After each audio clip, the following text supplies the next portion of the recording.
ನಾನು doctor Archana Karthik, fertility consultant, Om care fertility and research centre, Banashankari, Bangalore. ಇವತ್ತು ನಾನು ನಿಮಗೆ ಬರ್ತ್ ಕಂಟ್ರೋಲ್ ಅಥವಾ ಗರ್ಭ ನಿರೋಧನೆ ಮೆಥಡ್ಸ್ ಬಗ್ಗೆ ಮಾತಾಡ್ತೀನಿ. ಗರ್ಭ ನಿರೋಧನೆ ಅನ್ನೋದು ಎಲ್ಲರಿಗೂ ಸೇಮ್ ಅಲ್ಲ. ಒಬ್ರಿಗೆ ಟ್ಯಾಬ್ಲೆಟ್ ಸೂಟ್ ಆಗ್ಬೋದು, ಒಬ್ರಿಗೆ ಇಂಜೆಕ್ಷನ್ ಸೂಟ್ ಆಗ್ಬೋದು, ಇನ್ನೊಬ್ರಿಗೆ ಕಾಪರ್ಟಿ ಅಥವಾ ಇಂಟ್ರಾಟ್ರನ್ ಡಿವೈಸ್ ಅಂತೀವಿ ಅದಾಗ್ಬೋದು, ಇಲ್ಲ ಪ್ಯಾಚಸ್ ಬೇಕಾಗ್ಬೋದು.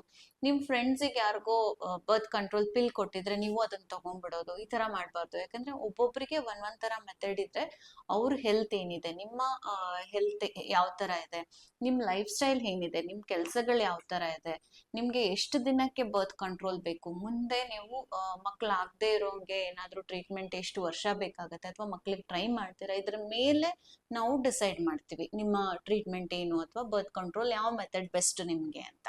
ಎಲ್ಲರಿಗೂ ಎಲ್ಲಾನು ಸೂಟ್ ಆಗಲ್ಲ. ಸೊ ಇಲ್ಲಿ ನೀವೇನಾದ್ರೂ ಬಂದ್ರೆ ನಾವು ಹೇಳ್ತೀವಿ, ನಿಮ್ಗೆ ಕೆಲವು ಏನಿರುತ್ತೆ ಹಾರ್ಮೋನ್ಸ್ ಇರತ್ತೆ, ಹಾರ್ಮೋನ್ಸ್ ಕೆಲವರಿಗೆ ಆಗೋದಿಲ್ಲ. ಈಗ PCOS ಪೇಷಂಟ್ಸ್ಗಾಗ್ಲಿ ಅಥವಾ ನಿಮ್ಗೆ ಇರೆಗ್ಯುಲರ್ ಪೀರಿಯಡ್ಸ್ ಇದ್ರೆ ಇವ್ರಿಗೆ ಹಾರ್ಮೋನಲ್ ಪಿಲ್ ಹೆಲ್ಪ್ ಆಗುತ್ತೆ. ಕೆಲವರಿಗೆ ಹಾರ್ಮೋನಲ್ ಪಿಲ್ ಹೆಲ್ಪ್ ಆಗಲ್ಲ, ಅವರಿಗೆ ನಾವು ಕಾಪರ್ಟಿ ಅಂತ ಡಿವೈಸಸ್ ಹಾಕ್ಬೋದು. ಇಲ್ಲ ಕೆಲವು ಇಂಜೆಕ್ಷನ್ಸ್, ಹಾರ್ಮೋನಲ್ ಇಂಜೆಕ್ಷನ್ಸ್ ಬೇಕಾದವ್ರಿಗೆ ಹಾರ್ಮೋನಲ್ ಇಂಜೆಕ್ಷನ್ಸ್ ಹಾಕ್ಬೋದು. ಈ ತರ ನಿಮ್ಮ ಹೆಲ್ತ್ ಮೇಲೆ ನಿಮ್ ಜೊತೆ ಡಿಸ್ಕಸ್ ಮಾಡಿ ನಿಮಗೇನ್ ಸೂಟ್ ಆಗತ್ತೆ ಅನ್ನೋದು ನಾವು ಇಲ್ಲಿ ಹೋಮ್ ಕೇರ್ ಅಲ್ಲಿ ಮಾಡ್ತೀವಿ. ಸೊ ಇನ್ ಕೇಸ್ ನೀವೇನಾದ್ರೂ ಈಗ ಬರ್ತ್ ಕಂಟ್ರೋಲ್ ತಗೋತಾ ಇದ್ರೆ ಸರಿ, ಇಲ್ಲ ನೀವು ಚೇಂಜ್ ಮಾಡಬೇಕು, ಇಲ್ಲ ನನ್ಗೆ ಈಗ ಸ್ಟಾರ್ಟ್ ಮಾಡಬೇಕು, ನನಗೆ ಈಗ ಥೈರಾಯ್ಡ್ ಪ್ರಾಬ್ಲಮ್ ಇದೆ, ಅಥವಾ ನನಗೆ ಬೇರೆ ಏನೋ ಫ್ಯಾಮಿಲಿಲಿ ಕ್ಯಾನ್ಸರ್ ತೊಂದರೆಗಳಿದೆ, ಇಂಥವ್ರಿಗೆ ನಾವು ಹಾರ್ಮೋನಲ್ ಪಿಲ್ಸ್ ಕೊಡುವಾಗ ಯೋಚನೆ ಮಾಡಿ ಅವ್ರಿಗೆ ಸ್ಕ್ರೀನಿಂಗ್ ಮಾಡ್ಬಿಟ್ಟು ಕೊಡ್ತೀವಿ.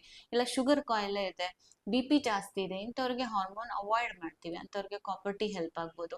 ಸೊ ಇಲ್ಲಿ ಬಂದು ನೀವು ನಿಮ್ ಕನ್ಸಲ್ಟೇಷನ್ ಬುಕ್ ಮಾಡಿದ್ರೆ ನಾವು ನಿಮ್ ಜೊತೆ ಕುತ್ಕೊಂಡು ನಿಮ್ ಹೆಲ್ತ್ ಅನ್ನ ಕಂಪ್ಲೀಟ್ ಆಗಿ ಅಸೆಸ್ ಮಾಡಿ ಎವಿಡೆನ್ಸ್ ಬೇಸ್ಡ್ ಕೇರ್ ಅನ್ನ ಕೊಡ್ತೀವಿ. ಯಾಕಂದ್ರೆ ನಿಮ್ ರಿಪ್ರೊಡಕ್ಟಿವ್ ಹೆಲ್ತ್ ನಮ್ಗೆ ತುಂಬಾ ಇಂಪಾರ್ಟೆಂಟ್ ಆಗುತ್ತೆ.